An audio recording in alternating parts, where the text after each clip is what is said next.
So you were speaking the other day about mental, emotional, and physical hardships of, well, working on this film. Which part was more challenging? Which aspect of that?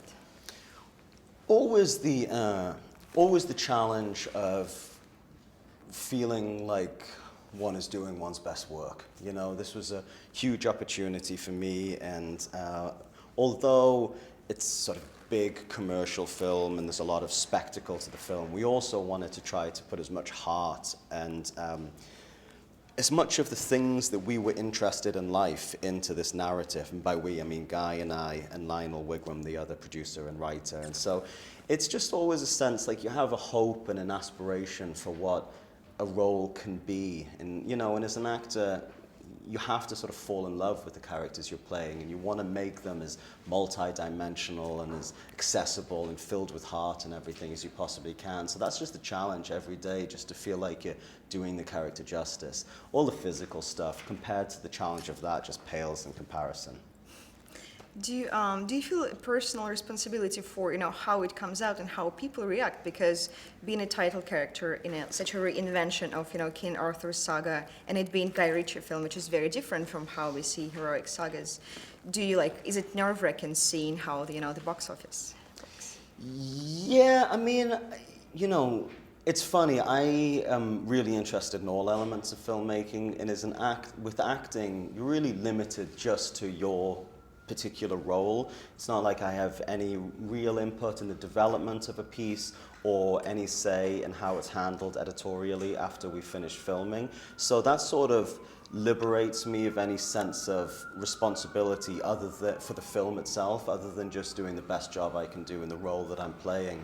And that's why, as an actor, it's so important to believe and admire the directors that you work with, because you really do have so little input.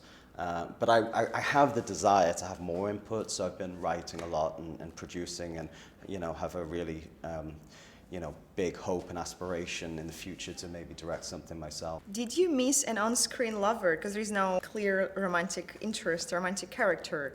Do you think audience is gonna miss it, and did you miss it? Are you guys gonna fix it somehow? Well, the romantic component of the Arthurian legend is incredibly important. And so what we did in this film to mitigate the giant challenge, which has always been the challenge of adapting Arthur to the screen, is there's so much story, and it's almost impossible to distill it down to 2 hours and do it all justice. So this is really the origin story of Arthur, taking him from a young rogue regular man on the street and taking him to be King of England. And so I hope that if we're lucky enough to, if the audience respond well to this film and it's successful, then we'll go back and make some more, and then we can explore what for me is the most exciting part of the Arthurian legend, which is the love triangle between Arthur, Lancelot, and Guinevere.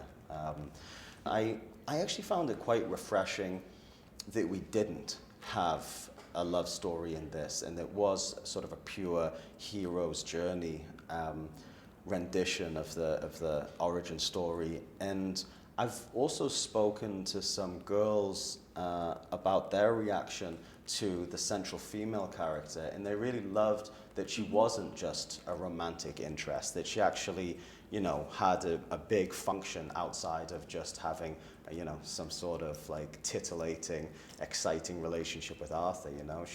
She has a very fundamental function outside of just being the pretty girl. So people seem to, because I questioned it. I talked to Guy about it. I said, do we feel like this is enough?